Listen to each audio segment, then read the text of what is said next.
Let's get started. Senator Cotton is a United States Senator from Arkansas. He's on the Banking Committee, where he chairs it, the Economic Policy Subcommittee, the Intelligence Committee, the Armed Services Committee, where he chairs it, and the Air Land Power Subcommittee.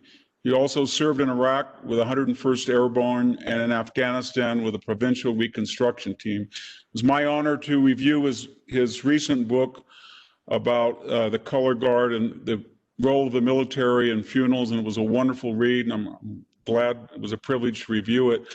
Senator, welcome, and thanks for being here. Thank you, Victor, and thanks to Hoover for hosting me. One of the things that everybody's interested in then is this trifecta of COVID, lockdown, recession, and maybe I could even add protest, rioting, and the election.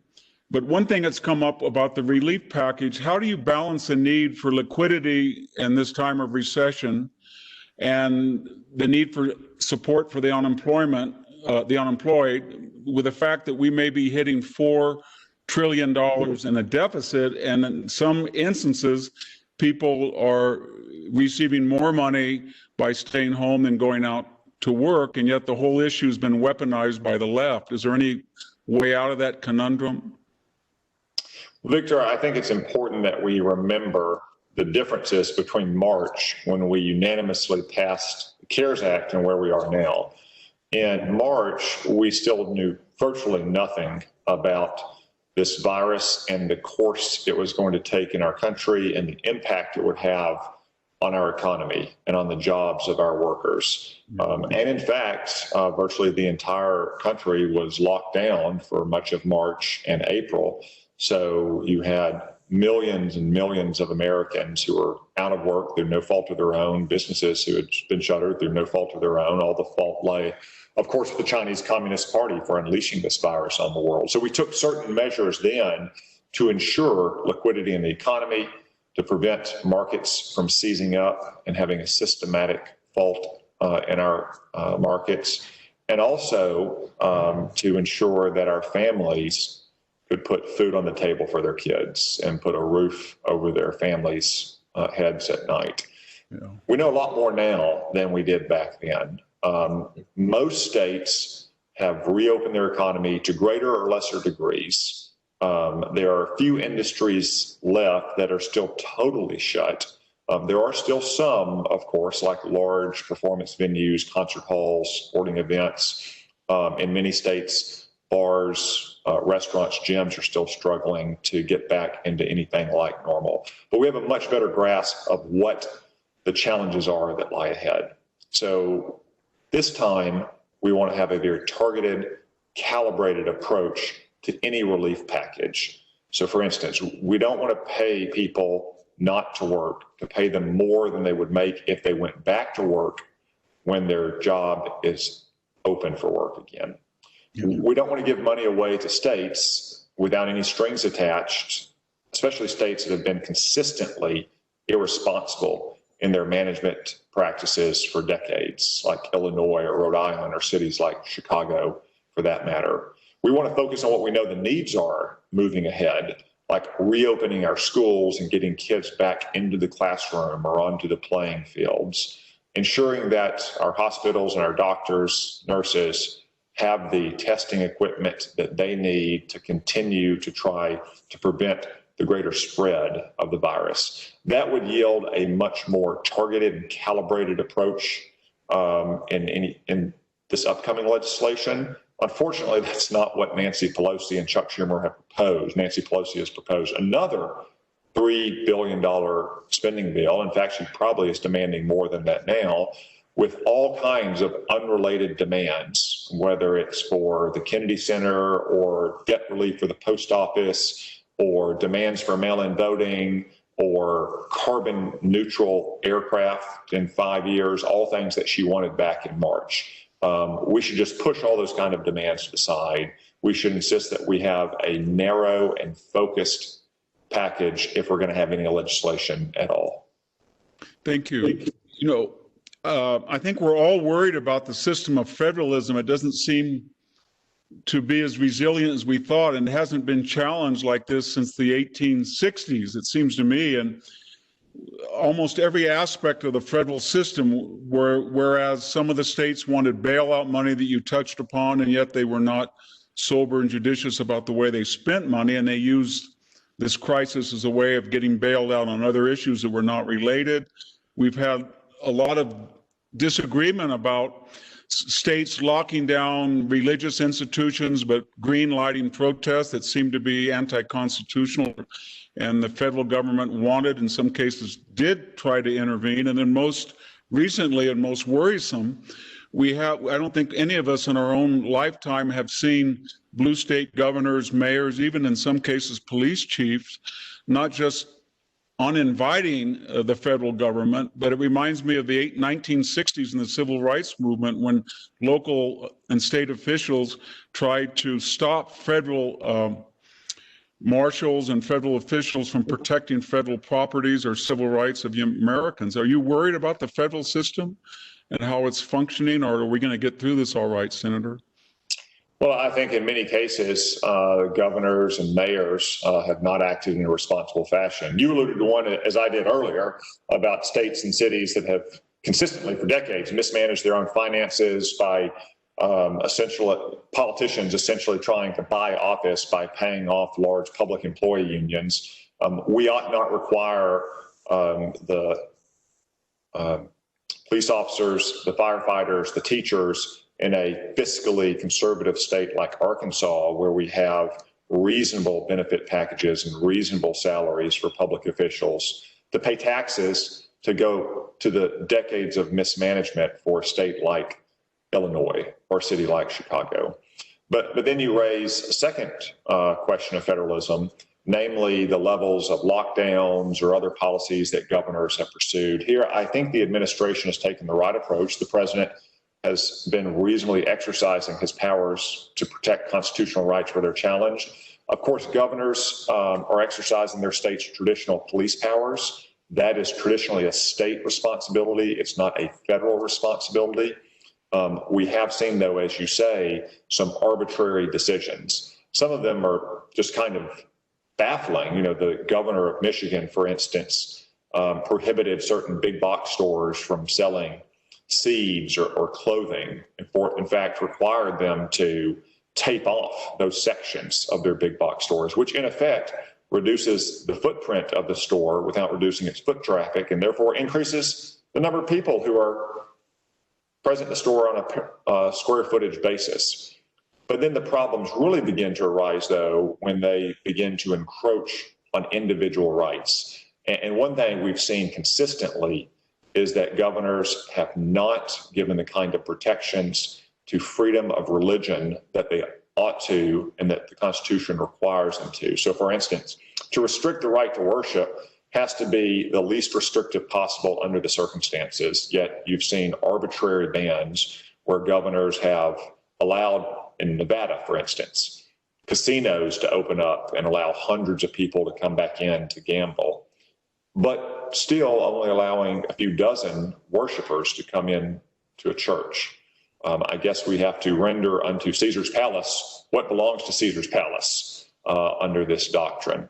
But any governor has to put the least restrictive means on worship to protect public health that they can. Otherwise, they are infringing on the right of people to practice their religion. Now, unfortunately, the Chief Justice, in a couple of very disappointing decisions, has let those orders stand. However, the Department of Justice, at the President's direction and also at the supervision of Attorney General Barr, has intervened in some of these cases and said that the United States government will protect these individual rights.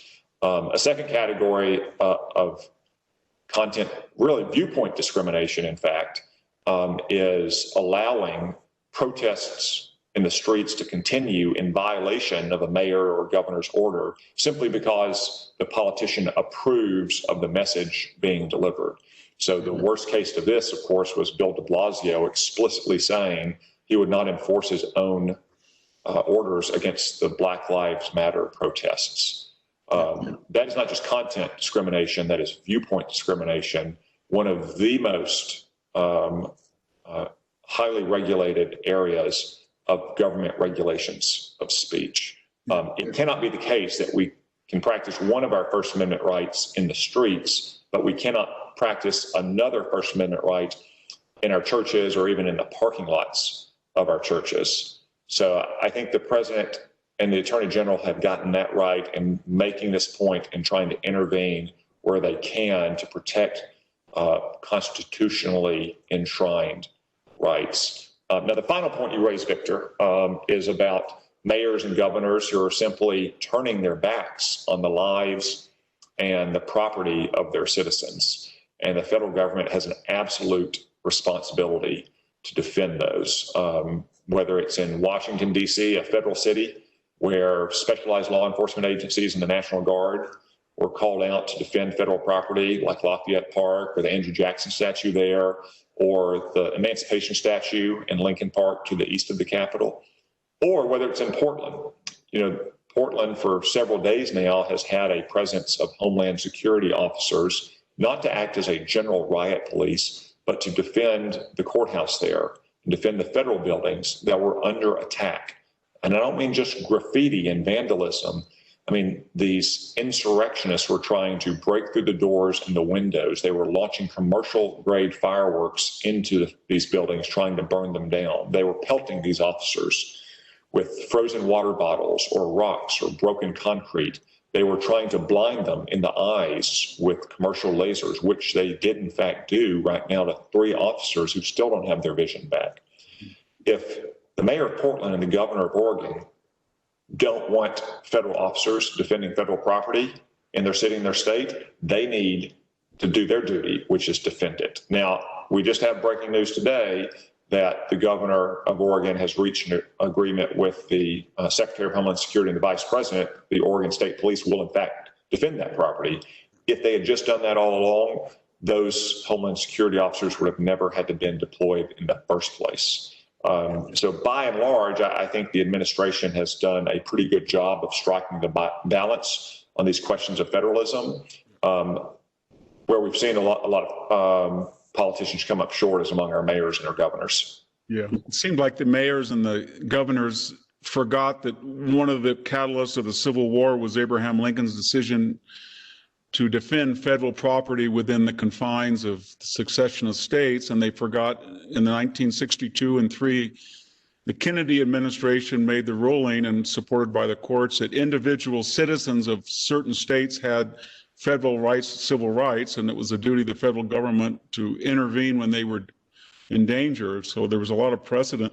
I want to ask one more question very quickly, and then there's a couple I'd like to interweave from the audience, but this is such a strange year, this perfect storm. We've had the virus, the COVID-19, and then we've had the first mass quarantine in the U.S. history. And then we've had a booming economy that had record low unemployment, record stock market, strong GDP, be locked down and in a recession, as it were. Then we had the George Floyd tragedy, then we had the demonstrations, and then the violence and the looting and the arson. And we're in a 2020 year, and for the first time in my life, one of the party's vice president's nomination seems to have taken on singular importance, with almost a subtext that selection could be a presidential candidate sooner than later because of questions about Joe Biden ability in some quarters. So we put 6 or 7 of those wild cards in this matrix. Do you see how any of them are going to be working out by November? Because it seems on our side, your side, people are in a state of anxiety because the polls for the president are not what they should be. And yet there's so many of these outliers, we have no idea how they're going to play out. Do you have any insight on it? Any of them? Well, I think the central issue you cited there, Victor, is the virus and the progress of the virus through our country. What we've seen, what historical experience tells us as well, is that we can regrettably expect it to continue to ebb and flow until we have an effective vaccine. This is going to be a very difficult time for our country. That's why it's so important that we all continue to take prudent, responsible steps and our own lives, to wash our hands regularly, not touch our face, wear a mask where we can't keep our distance, always try to keep our distance. I think some of the surge in the virus you've seen over the last 2 months is the effect of us letting our guard down, so to speak, especially as the summer months arrived, after you saw politicians allowing favored protests to break the rules, yet continue to try to prohibit disfavored activities like worshiping in parking lots or in churches. So it's important that we keep that in mind. This really doesn't go back to so-called early reopenings, and it's certainly not partisan. This virus is not partisan. Yeah. Your state of California has had a large surge, just like Republican-led states have as well. And if you look to Europe and other countries around the world, other countries that had done a pretty good job of it, they've also seen increases in cases. Because again, as people get out of these lockdowns, which were totally unsustainable in the long run, of course, there's going to be a greater spread of the virus. But one of the reasons we did those lockdowns is to protect our hospitals and protect our ICU beds in particular, to ensure that we did not have an overwhelmed system the way Italy did or that Spain did. That was the curve that was being flattened. What we're going to have to do is continue to learn to live in a responsible fashion with this virus among us until we get a vaccine. And I'm very pleased with the progress of the vaccine. I mean, there are dozens and dozens of potential candidates. Many of them are already moving into advanced phases. We've seen progress over the last 6 months that usually might take 6 years or more in the ordinary development of a vaccine. As for the president, or for Joe Biden's vice presidential nomination, I agree it's a very momentous choice, more so than these things typically are. And I've seen the lists that have been floated as trial balloons in the media. Let's just say that every one of those nominees is a member of the far left wing of the Democratic Party. And whether as Joe Biden's main counselor and advisor, or whether as president herself, they would lurch this country far to the left if Joe Biden and his eventual nominee win the election in November. Yes. It's been quite a year already. It reminds me of the Great Plague at Athens in some sense, or the 1918 pandemic, or in the case of the vice presidential selection, 1944, when FDR was and not the greatest of health, and Henry Wallace was moved off the ticket for Truman. So it's new, and yet it's not new. I want to ask you, pivot a little bit to China. There's some of our viewers have sent in some questions, and here's one from Mark. What keeps us from requiring that all Chinese companies accessing U.S. capital markets meet the same audit and disclosure standards that are applied to U.S. companies? Nothing, Victor, except for big businesses that want to have more ties with China without holding China to the same standards our companies are, and maybe a little political and bureaucratic intransigence from the left. I've introduced legislation, and we've advanced it pretty far, that says that if you're a Chinese company and you want access to our capital markets, you have to comply with the same standards under the 1933 and 1934 Securities Acts, under the Sarbanes-Oxley Act, and every other requirement that we impose on companies that want to go public and access the U.S. capital markets. You saw the consequences of this happening, what happens when we don't, just a few weeks ago when Luckin Coffee, one of the largest coffee companies in China, kind of the Starbucks of China, had its stock collapse, costing American investors millions of dollars because they didn't comply with all of those requirements. It is simply unacceptable that we impose so many burdensome requirements on American companies, yet we don't impose them on Chinese companies. Here's another one from Jaden, and he asked, with U.S. reliance on Chinese manufacturing, do you consider it a necessary evil to maintain diplomatic relations with the Chinese Communist Party instead of, quote, bringing down the hammer? That's a question from Jaden. Yeah, I think what we need to do is get less reliant on Chinese manufacturing. I mean, if you're much up the value chain from children's toys or cheap plastic lawn furniture, you should start thinking about getting your manufacturing out of China. Look, this all goes back to failed policies of the last 30 years that encouraged American companies to export our jobs and our factories to China.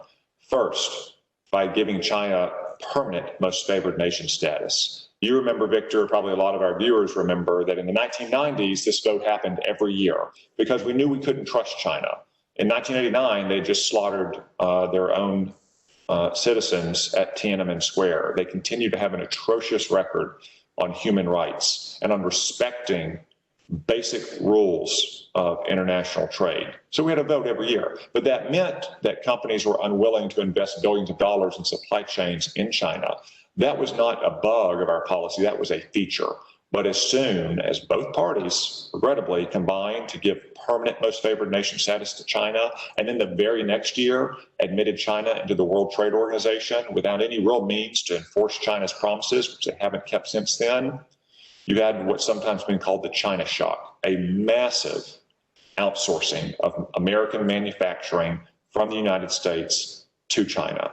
Now that devastated so many of our communities that depended on manufacturing jobs that paid high wages for skilled work, supporting millions of American families. But it's also, we've seen in this pandemic, very dangerous to our safety, our security, and our health. We can no longer be in a situation where we are dependent upon China in a pandemic for a lot of our drugs or masks or other protective equipment. And you can look across other sectors as well. We can't be dependent upon China for the next generation of telecommunications equipment or for advanced computer technology like artificial intelligence, quantum computing, or semiconductors. So yes, we do need to break our dependence on Chinese manufacturing. A lot of that manufacturing we need to bring back to the United States, things that we can no longer rely on any nation or even an ally. You got to say the history is clear. In a pandemic or war, no country is willing to freely give up their critically manufactured goods. But we also, in addition to bringing some amount of that manufacturing capability back to the United States, we should be trading with allies. Take drugs, for instance. We get about a third of our drugs combined from countries like Japan, Italy, Denmark, Austria. We may have our differences at times to those countries, but they're all friendly, democratic, capitalist countries. That's what we need to do to get our dependence off China. Focus on onshoring manufacturing here and more trade with friendly countries who are allies, not our main adversary who seeks to replace us as the world's dominant economic and military power. Senator, you've been very outspoken, and I think very effective in drawing attention to the genesis, the origins of the virus, because many of the narratives that we were given in March about its beginnings, if I could use that term, in a wet market haven't proven to be veracious. And we've centered it in the Wuhan lab, and whether it was an accident or whether it was just clumsy efforts to control it, or whether it was by deliberation, we don't know yet. But are you worried that whatever the reason that it spread so quickly, and direct flights from Wuhan to, say, the west coast of California continued at a time when flights out of Wuhan to other parts of China were restricted, are you worried that whatever the cause was, the effect was, in the Chinese view, they don't seem as contrite as they were, I would say, in March and April, but now they're sort of, okay, it happened, what are you going to do about it? And they've sort of set a model, whether deliberately or by accident, that this was a very effective methodology to shut down the U.S. economy, send the country into chaos, endanger the sanctity of an election. And are you worried that it could happen again under the auspices of a quote unquote an accident? So a lot to unpack there, Victor. First, let's go back to the origins of this virus. We know that China lied from the very beginning. They lied about the extent of the outbreak in Wuhan in December. They lied about the nature of the virus and the steps that need to be taken in January. They didn't report to the World Health Organization in a timely fashion. They also attributed it, as you say, to the so-called wet market or open-air food market in Wuhan. We now know that that's all a lie. All the evidence that we have points to these labs in Wuhan, not to the food market. Now, it's circumstantial evidence, to be sure, but you can prove a case in a court of law using circumstantial evidence, and there is literally no evidence, direct or circumstantial, other than the Chinese Communist Party say so, that this virus started in the food market. That food market, for instance, didn't even sell the species of bats from which this virus is believed to have jumped into humans. They're like hundreds of miles away from that food market, in fact. Look at the labs, though. We know that they studied coronaviruses.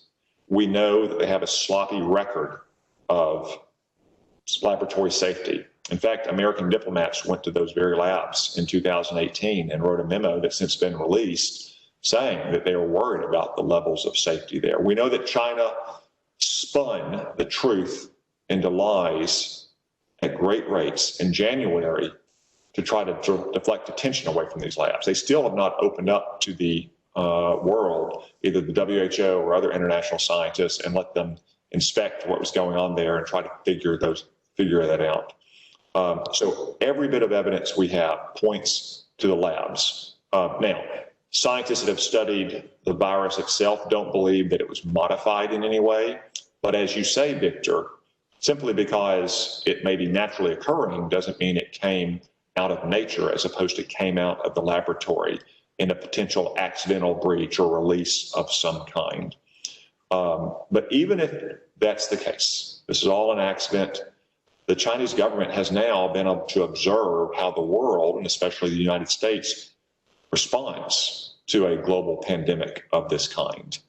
And I have no doubt that they are building what they've seen into lessons learned in their own biological and chemical warfare programs. There's also no doubt that they are taking advantage of this pandemic as well. Just look at what's been happening on their periphery.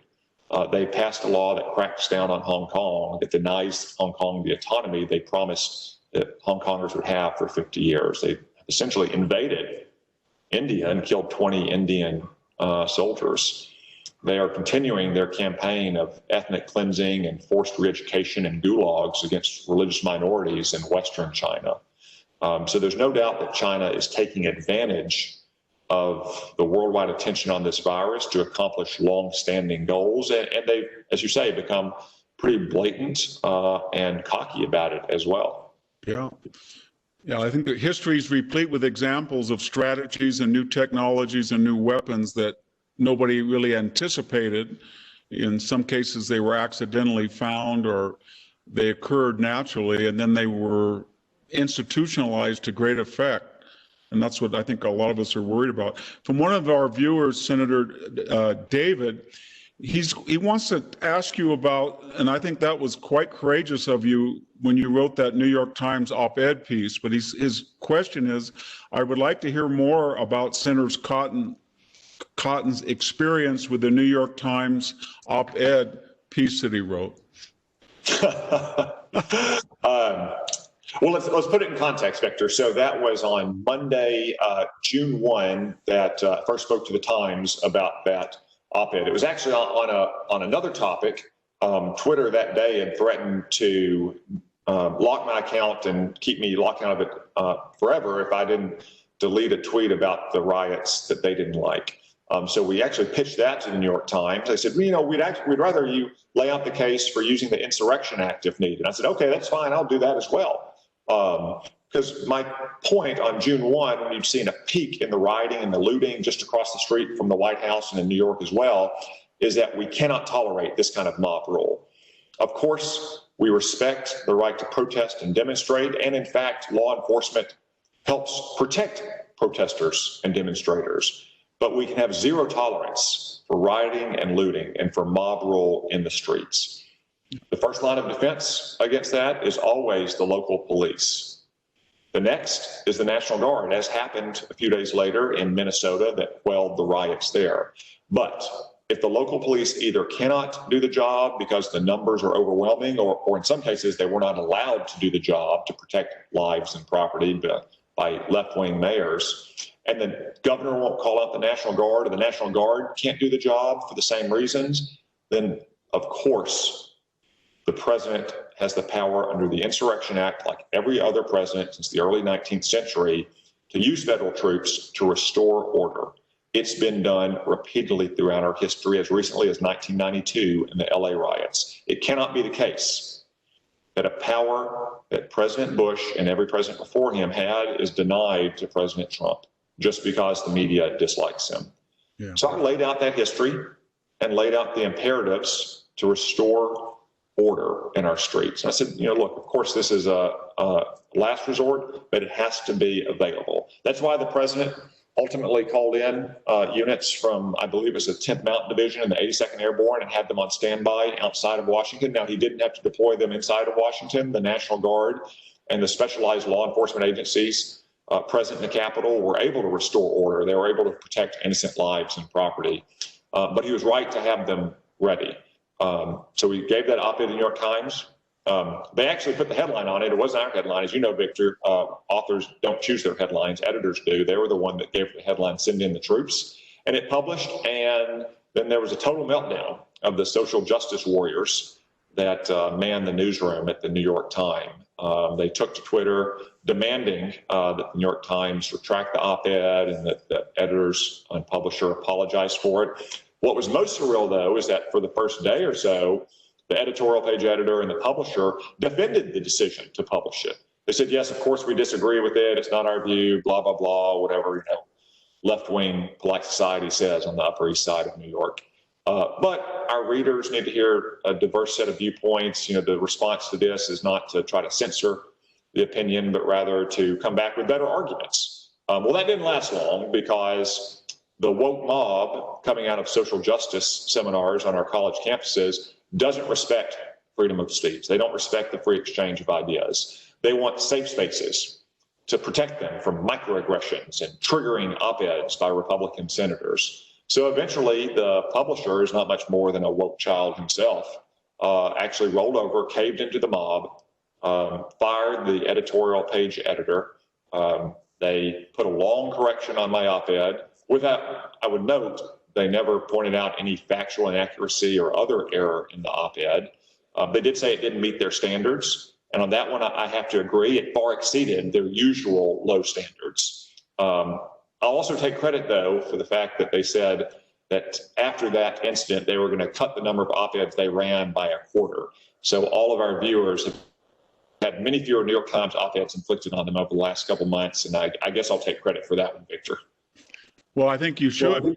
You should, because it seemed like we reached peak Jacobinism because shortly after we saw the Harper's Magazine letter of 150 leftist intellectuals and artists complaining that their own progressive allies were McCarthyite, as it were, and we saw Princeton trying to censor a very well-known scholar in the classical field, Joshua Katz.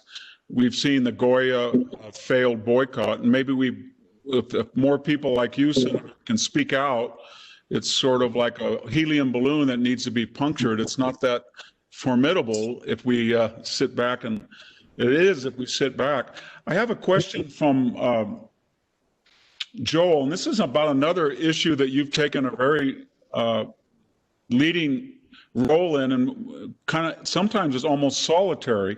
And it's his question from Joel is, with how Google, Facebook, and YouTube control speech, do you see any government movement to break them up, create new rules, open up the markets?